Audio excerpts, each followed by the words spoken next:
Welcome to San Diego Market Movers. I'm your host, Valley, and I'm here with Miguel Nunez. Welcome, Miguel. Thank you. Miguel, I know that you do a lot of trust sales. You do, and you in doing so, you have to do some estate sales. So I'm Yes. curious about how you navigate that when a house is full of, personal Mm. property, and they come to you and say, "Help us, get rid of this so we can sell this property." What do you Yeah. do? Well, there's two ways. Some people, I wish everybody would say, just help us get rid of this.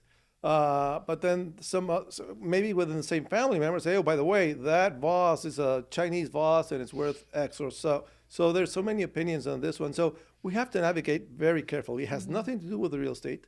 So, based on my 29 years in the industry, I kind of go in and kind of see. I'm not an appraiser, I'm not an art expert, but enough to know who to call. Yeah. If I see there's certain quality products, arts, decorations, I know which person to call. If it's a house where sometimes relatives and most of the times they're out of town, they come in, they go through everything, they take all the valuables, and they say just okay, everything else do a garage sale or an estate sale.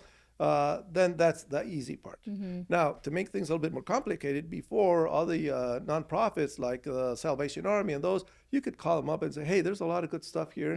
Why don't you come and pick it up? And hopefully it'll help somebody else."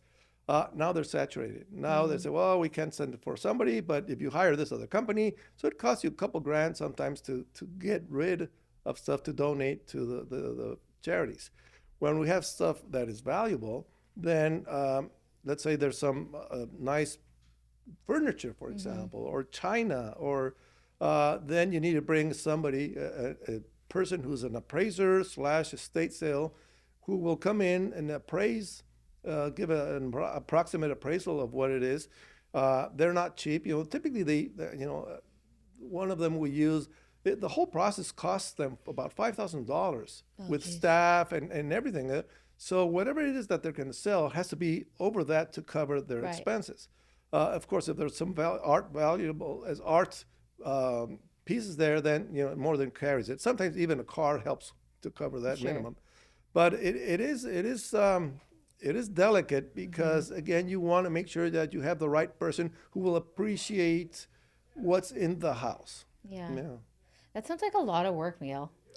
It's more responsibility, Yeah. and having the good network. Unfortunately, we've been in the business many years, so we know who is good at what, and I think that's key, and it makes our life easier, right? We at the end, I want our clients or the beneficiaries to be happy with the sale of the house and the disposition of the personal property.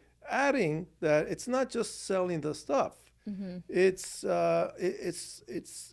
the connection that those items have with the person who died. Yeah. So it's also a very emotional process that it's not just a commercial transaction. You have to be very sensitive to how this connected to one or the other. Yeah, Yeah. I love it. And I love the fact that you have all these resources, skills, and knowledge. I mean, it goes a long way. Yeah. I appreciate Yeah. it. You bet. All right. Take Thanks. care.